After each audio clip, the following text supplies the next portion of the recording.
Hey, happy Saturday, everybody. I just thought I'd stop in and chat with you a little bit about change. We are 90 days into the new year, and I know that some of us were contemplating change. New year, new me, do you, boo boo. What's up, Gary? And so I wanted to talk a little bit about change and really wanting change. If we stop and think about it, we have these goals and dreams and visions in our mind, and we perceive them, and we really want to bring them to fruition. And that's awesome because that's where the creativity happens, is in your thoughts. But do you not realize that the destruction of creativity also starts with thought as well? I can't do this. I am unable to do this. I really don't want to do that. Or anything that you want that is elevating or taking you to the next level or advancement or achievement in your life, it is going to come with change, right? A shift has to take place. You cannot continue to do the same things that you have been doing and expect different results. So 90 days in, whatever changes, whatever visions, whatever dreams that you thought you wanted to accomplish in 2017, what have you done differently? What shift have you made to make that a reality? Because the reality is, if you've done absolutely nothing, we're 90 days in and you don't see any change, right? They say that the definition of insanity is continuing to do the same things over and over and over and expecting different results. Expecting different results is not the insanity. Expecting different results is the creativity, right? That is the positivity. That is the hope, right? But to continue to do the same things over and over and over and expect a different result, that's where the insanity comes into play. Then you start doubting your dreams and your visions and your aspirations, and then you decide that those things are impossible. Well, you have just sabotaged yourself. I saw something on Facebook this morning. It says the first step of change is to become aware of your own bullshit. I'm going to say that again. The first step of change is to become aware of your own bullshit. Now, let me break that down a little bit. Job chapter 19, verse 28 says that the root of the matter is found in me. Now, there's a double edge with that. The root of the matter is found in me, stinking thinking, negative talking, unbelief, lack of faith, lack of motivation, lack of ambition, mental blocks. That is a root that is found in you. But by the same token, greater is he that is in you than he that is in this world. So greater also has the potential, right, to bring forth a new reality. But if the root of the matter that prevents us from becoming greater, elevating, changing, achieving, is the root of the matter that's found in us with the stinking thinking and all that. So we tend to blame our upbringing, the color of our skin, our economic status, our boss, our spouse, our children. Like everybody is responsible for why we are so miserable other than ourselves, right? We're constantly pointing fingers and blaming everybody else for why we're not where we think we should be, why we don't have what we should have. And then you're looking at the people who started off right where you are, been through some of the exact same things as you have been through, and they're overcoming and breaking down barriers and becoming successful. And you looking at them with green-filled, envy-filled, coveted, and hateful eyes. while you're stuck. So we externalize a lot of what actually is going on the inside. So I would say, number one, stop blaming others for your situation and your circumstances. I'm not saying that someone may not have betrayed you, lied to you, stole from you, or beat you, neglected you, molested you. Those things, they happened. Okay? But you are created to be an overcomer. And it's mentally what you think about those things that happen to you and where you categorize them. Are you going to let those things define you, your life, and your future? Or are you going to break free from all of that? And I know I'm saying it like it's no big deal, but you're looking at somebody who overcame some things. Okay, this video is not about what I overcame. I'm just here to tell you that it is possible to overcome all those negative things and more that I've mentioned and be great. But the root of the matter is found in you. And so forgiveness is one of those things. The scripture says, the Messiah said, if you will not forgive others their sins and their trespasses, I will not forgive you. Now, how deep is that? Because if I ain't mistaken, our quest for humanity, our quest for life and humanity, our very quest in life, as it ties into our faith, has to do with being forgiven by an ultimate, sovereign, invisible God. We want his forgiveness, right? We're striving for that every day, is to be forgiven by the Father. So if the scripture says, if you do not forgive others, he will not forgive you, that kind of places us in a predicament. Everything you do in your life, no matter how great, no matter how small, no matter what you're doing, if you do not forgive others, then the Father will not forgive you. And what that looks like is when you are not forgiven by the Father, you have mental breaks, you have blockages, you have physical and mental illnesses, you have sabotaged opportunities because you haven't forgiven others. Therefore, you haven't been forgiven. You ain't forgave yourself, because greater is he that is in you than he that is in this world. So that unforgiveness also resides in you. So I'm encouraging you today to dig very deeply. And whatever it is that someone has done to you or have not done to you, forgive them. That's number one. Now I can do a whole nother message on forgiveness. That's for another day and another time. This is about change and getting the change that you want in your life, so that the dreams and the visions and the hopes, you see yourself great. You see yourself with these things and these opportunities, right? But you just can't seem to get there, because the root of the matter is in you. Stop blaming economics and Trump and everybody else. You are an overcomer, and you have what it takes to overcome. The other thing is unreasonable expectations. This is another external thing that we got going on that prevents us from getting to where we're supposed to go. The unreasonable expectations is what we place upon others. You are expecting people to give you something that they don't have. How can somebody give you something they don't have? Okay? We all were not raised the same. We all don't have the same perception or definition of what love is, or what support is, or what being a real nigga or a real friend is. We don't all have the same perception of what that is.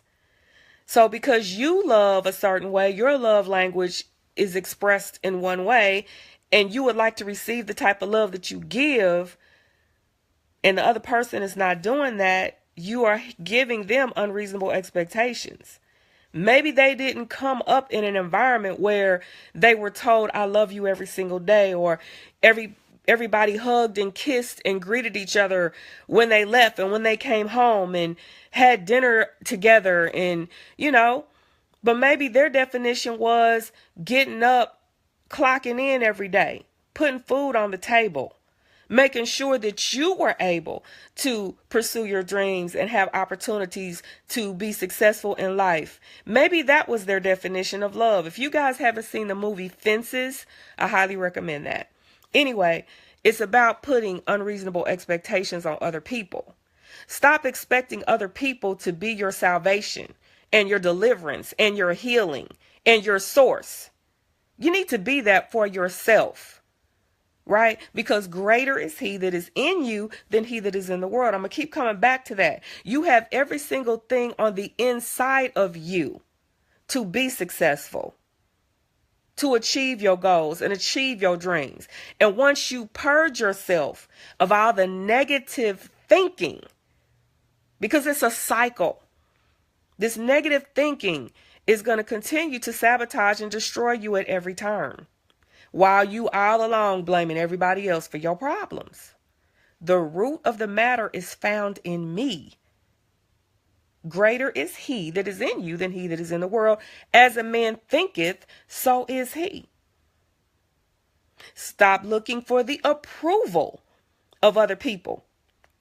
When you begin to elevate your life and change and start to reach some of those goals and even start seeing some results from trying to obtain your goals, you're going to really find out who's for you and who is against you. But again, that is a matter of perception as well. So you should probably just take your focus off of what other people think, what other people say, what other people are telling you to do. Ask yourself, what shall we do? Because yourself contains the divine who speaks to you and leads you and guides you and directs your path, right? Greater is he that is in you than he that is in the world.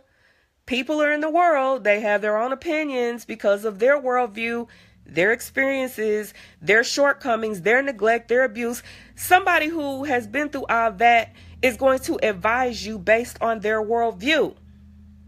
If all that stuff has happened to them, they're going to be very guarded. And they're going to tell you, don't take risk.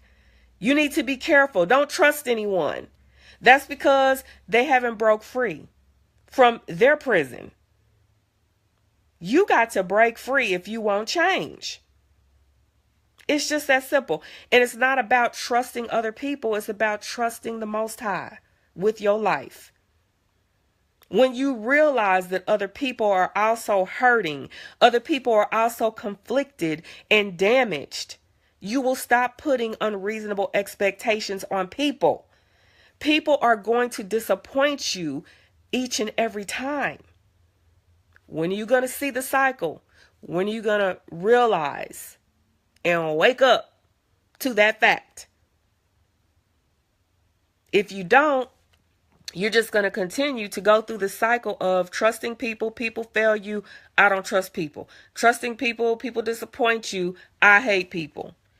And pretty soon, because you hate people and you don't trust anyone, you're not going to do anything but start perpetuating this mundane life that may have meaning in some capacity, but it's not going to have meaning to you. It has nothing to do with your destiny and your purpose and why you were created, because you have allowed those obstacles to shut you down. Now you ain't doing nothing. It's 90 days in to the new year. What have you done to pursue your goals and your dreams and the things that you said you wanted so badly and things that you wanted to do? What have you done? Who have you allowed to prevent that from happening? Notice I didn't say who did you allow to sabotage, because the one who sabotaged it was you. You are your own worst enemy. The enemy is in me. All right? So you got to look at it like that. The root of the matter is found in me. Get yourself together. Look around at your environment that you have created. Look at your world, the world that you have created, the choices that you have made. What role do you play in the demise of your world?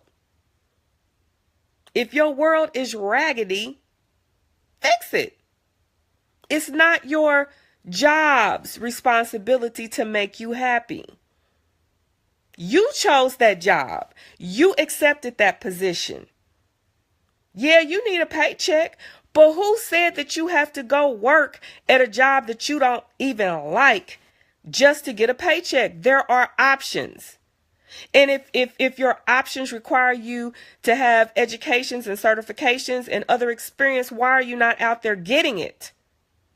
So that you can position yourself where you rightfully belong.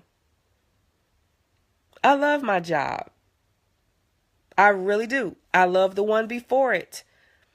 I probably have only had one job, and I never have hated any job I've had. I've been on a job where I looked around me and I realized, wow, this is not where I want to be when I grow up. I'm not aspiring to be the shift supervisor of midnight on a conveyor belt at House of Lloyd. No, I was thankful and appreciative at 16 years old for a job that I was able to earn my own money and get a paycheck, but my future was not going to be House of Lloyd. And I knew that. But I looked around and I saw people that was their choice. And then, yeah, sometimes people don't have a choice. That's what I hear. I can't relate to that. You do have a choice. You do. You live in one of the most prosperous and great countries on the entire planet for opportunity. I don't care what color you are. I don't care what trailer park you came from. I don't care. We are without excuse. Barriers are being broken down each and every day. So the root of the matter is found in me. So I think I've covered everything I wanted to say for the most part. I'll go back to the quote again. It says the first step of change is to become aware of your own bullshit. It's time to vacate the pity party. Look around, ain't nobody there but you. Lights out. Okay, last call for alcohol. Lights, it's over. You the only one at this pity party. You the last man standing at this pity party. You looking around, you seeing everybody else prosper, hit and or reach or start working on their goals. And here you are, nagging and complaining, whining and crying, and blaming the entire world for your problems.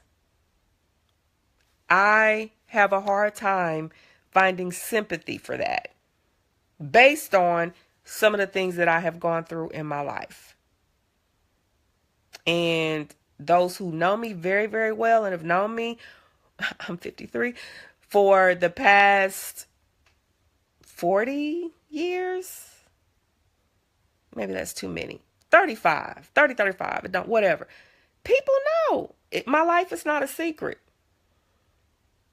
And I'm not sitting here in front of you telling you that I got it going on, and I'm still striving. I still have hopes. I still have dreams. I still have goals that I plan to achieve in this lifetime. And I've learned that it's fear, false evidence appearing real, it's insecurity, it's contentment and complacency. I've identified my shit, my bullshit. Okay?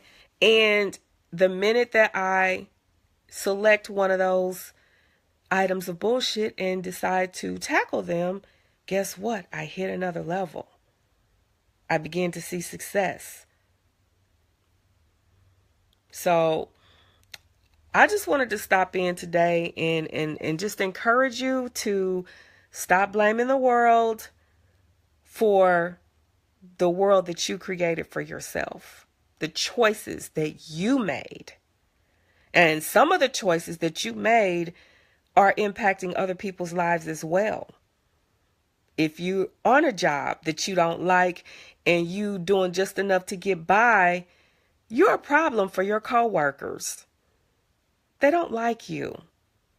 You're not happy. You're negative all the time. You know, they don't like you. You don't like yourself. It's not their fault. You chose that job. And you're misplaced. You're not where you're supposed to be. Or you need to get it together so you can be a positive spot in that situation. Okay? Your relationships with other people. If you're looking for the other person to complete you, you're draining the other person. You're plugging yourself into them like a life support system. And you're draining the freaking life out of them. And you're still not satisfied. Leave them alone. Get off the life support system and breathe on your own. Please. Because both of y'all gonna die. The source wants to allow you to live and breathe. Because the source is eternal. The source can handle your bullshit. Another person can't handle your bullshit. Unplug. And if you got people plugged into you, unplug them. Okay?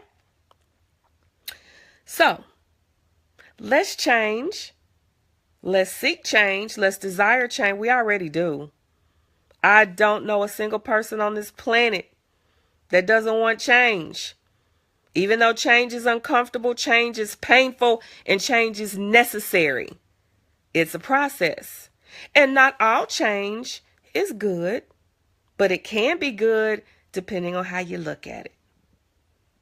All things work together for good to those who love the Most High and are called according to his purposes. So, wherever you at, you can find joy in that situation with your thinking. Get rid of the stinking thinking. Stop blaming other people. Forgive people who have trespassed against you. Forgive people who have debts against you. If you're in debt yourself and you feel like you're buried and you're trying to come out, you want these creditors to forgive you and give you some kind of arrangement and forgiveness, right? Then you need to be forgiving other people who owe you too. I won't keep you any longer. You guys have a beautiful, blessed Saturday, and let's go for change. Okay? Until next time, bye-bye now. Oh, feel free to share this video if it blessed you or helped you in any way. This ain't about me. I really don't care about that. I just know that sometimes we're preaching to the choir. Like, you guys are already on your grind. You're listening to me because we can relate and identify to each other. But there are people out here who don't know me, don't know my journey, don't know anything, and they might better be able to receive what I'm saying because they don't know me. So if this has blessed you and you think it can bless someone else, all I ask is you to do is share. Thank you and goodbye. Sorry, it's not bye yet. You can follow me on YouTube, Sean P. Lang, and then my Instagram is Divine Excursions. I'm learning how to share my life with others, and also there's a element of professionalism that needs to come with that. So anyway, y'all friends, it's cool. Talk to you later. Bye-bye.